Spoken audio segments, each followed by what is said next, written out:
What if I told you China's most ambitious technology project outside its own borders isn't happening in Africa, isn't happening in Southeast Asia, and isn't happening anywhere near the South China Sea? It's happening in a stretch of coastline most Americans have never heard of in northeastern Brazil, where a Chinese company is quietly building one of the largest data center campuses on the planet. This isn't a rumor buried in a think tank report. It's under construction right now, and almost nobody outside of Brazil is talking about it. So the question we need to ask isn't whether China is expanding its global footprint. We already know that. The real question is why here, why now, and why this specific, remote, sun-scorched corner of South America has suddenly become one of the most strategically important pieces of real estate in China's global technology ambitions. To understand what's happening, you have to start with a single number, $39 billion. That's roughly what ByteDance, the parent company of TikTok, is pouring into a data center complex in the Brazilian state of Ceará. To put that in perspective, this is being built to become ByteDance's largest data center campus, anywhere outside of China, larger than anything the company operates in Europe, larger than anything in Southeast Asia. Construction is already underway near the port city of Fortaleza, where workers are pouring concrete for roughly 20 separate data halls designed to eventually support close to a gigawatt of computing power. For context, most data centers in Latin America are considered large if they hit 50 megawatts. This one is being built to operate at a scale nearly 20 times that.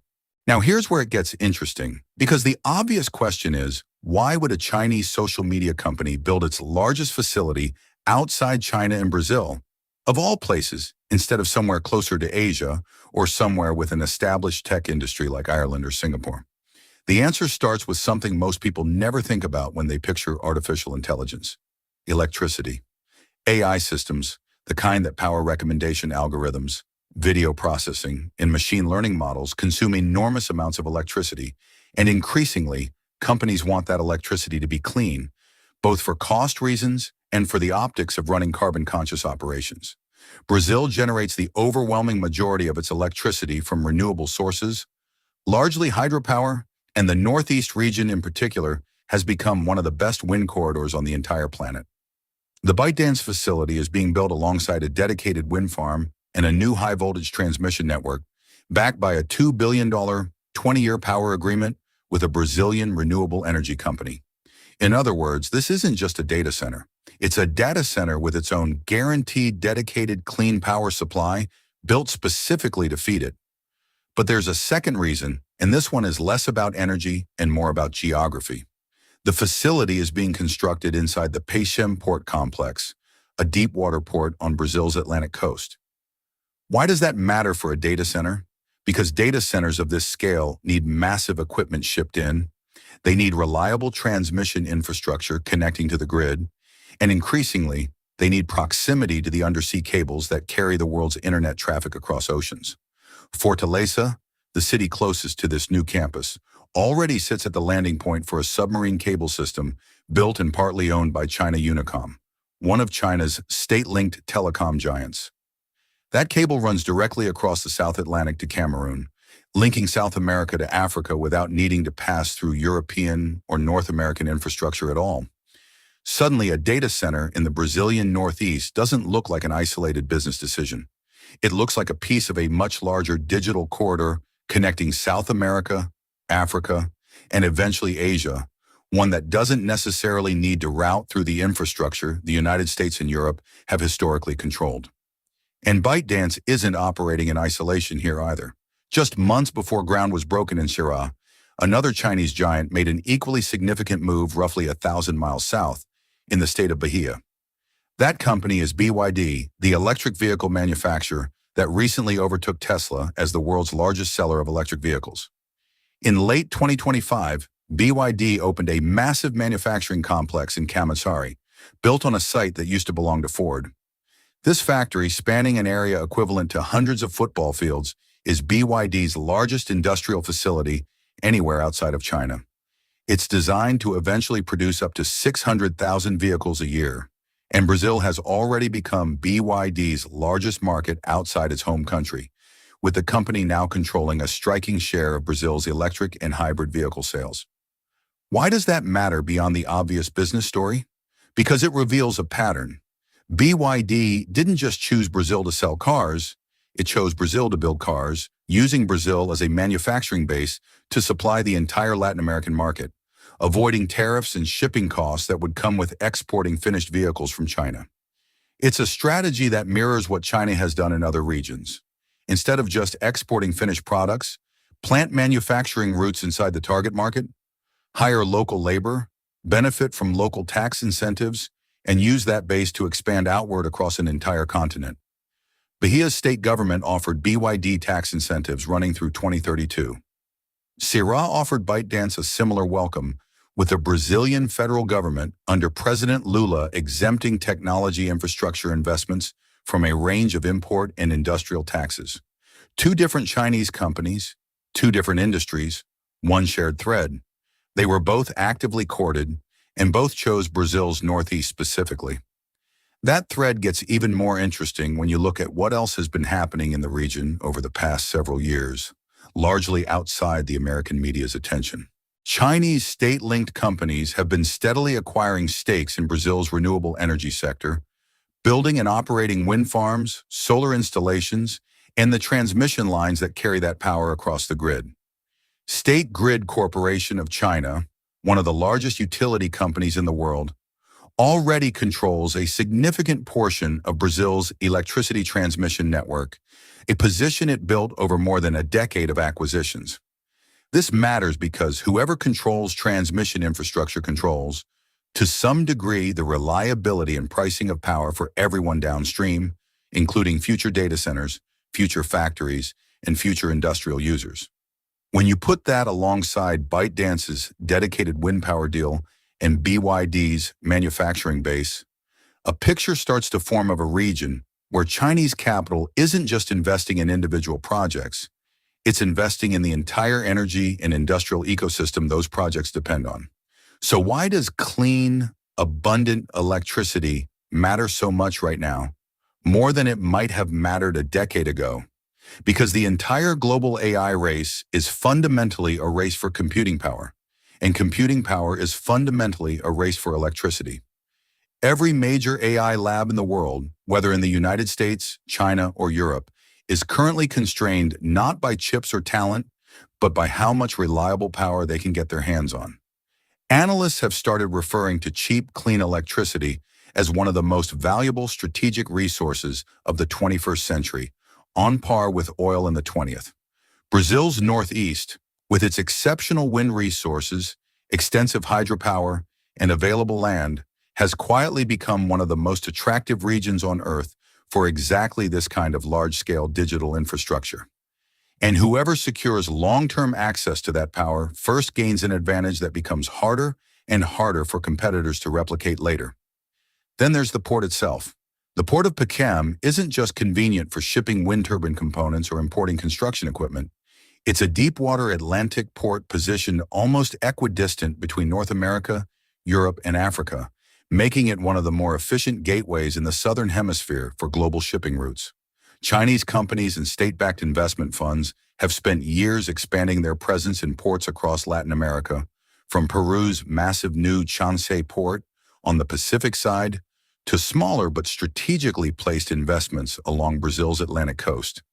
A deep-water port with growing industrial capacity behind it, sitting at the mouth of a submarine cable route to Africa, next to a wind-powered AI data center campus, next to one of the largest EV manufacturing complexes outside China, is not a coincidence of geography. It's the accumulation of years of deliberate, patient positioning. It's worth pausing here to be clear about what's verified and what's interpretation. The dollar figures, the construction timelines, the ownership structures of the submarine cables, the tax incentives offered by Brazilian state governments, all of that is documented and confirmed through corporate disclosures, government announcements, and financial reporting. What's interpretation is the idea that these individual, separately negotiated investments amount to a coordinated grand strategy. Chinese officials and executives involved in these projects describe them the way any company would, as commercial decisions driven by cost, market access, and available resources. Brazilian officials, for their part, have actively courted this investment as a straightforward win for jobs, infrastructure, and economic development. And they're right that Brazil benefits enormously in the near term, regardless of China's longer-term motives. It's entirely possible, and even likely, that no single meeting in Beijing produced a master plan labeled Northeast Brazil Strategy. What's more plausible is something more organic, a set of state-linked and private Chinese companies operating in a business environment where the Chinese government actively encourages, finances, and rewards exactly this kind of overseas expansion, all converging independently but not coincidentally on the same region, because it offers the same underlying advantages to each of them. And those advantages, when you list them out, are hard to ignore. Cheap and abundant renewable electricity, generous tax incentives from state and federal governments eager for foreign investment, large tracts of available industrial land, direct Atlantic access connecting to shipping lanes and submarine cable routes, a relatively stable political and legal environment compared to much of the developing world, and a government in Brasilia that, under President Lula, has made courting Chinese capital an explicit priority, even as Washington has grown increasingly wary of Beijing's expanding footprint across Latin America. From Beijing's perspective, whether or not there's a formal master plan, the outcome looks the same either way. Chinese companies now control or influence a growing share of Brazil's electricity transmission grid, a significant share of its electric vehicle market and manufacturing base, an emerging piece of its digital infrastructure through submarine cables, and now, potentially, one of the largest AI computing hubs in the entire Western Hemisphere. American policymakers have started to notice. Security analysts have raised concerns about a Chinese company controlling a data center of this size so close to the United States, given that TikTok already faces intense scrutiny in Washington over data privacy and national security. Trump administration officials have signaled they intend to push back against what they see as expanding Chinese influence across Latin America, and Brazilian officials have found themselves navigating a delicate balancing act between two superpowers competing for influence in their backyard. But so far, none of that scrutiny has slowed the pace of construction in Ceará or Bahia. The cranes are still running, the concrete is still being poured, the wind turbines are still going up. What makes this story different from the more familiar narratives about Chinese investment in ports or mines or agriculture across the developing world is the layering of it. This isn't just about extracting resources or building a single strategic asset. It's about energy, manufacturing, ports, and digital infrastructure all converging in the same relatively small stretch of coastline, each piece reinforcing the value of the others. The wind farms make the data center viable. The port makes the wind farm equipment and the factory components easy to import. The submarine cable makes the data center's location strategically valuable for global data flows. The tax incentives make all of it more profitable than it would be almost anywhere else. None of these projects needed each other to exist, but together, they've created something larger than any single investment could achieve on its own. A self-reinforcing hub of Chinese economic and technological presence sitting on the doorstep of the Americas. So bring it all together. A $39 billion AI data center campus powered by dedicated wind energy. A $1 billion electric vehicle manufacturing base supplying an entire continent. Growing control over the region's power transmission grid. A submarine cable link stretching across the South Atlantic to Africa. A deep-water port sitting almost equidistant from 3 continents. All of it concentrated in one relatively small, historically overlooked region of Brazil. All of it built or expanded within the past few years. All of it backed by companies with deep ties to the Chinese state. Is this simply the natural result of good business decisions by independent companies chasing cheap power and favorable incentives? Or is Brazil's Northeast quietly becoming something far more significant? A technological and industrial gateway that gives China durable, long-term influence over infrastructure sitting right at the edge of the Western Hemisphere? The evidence doesn't hand us a clean answer, but it does leave us with a question worth sitting with. Is China quietly building its technological gateway to the Americas?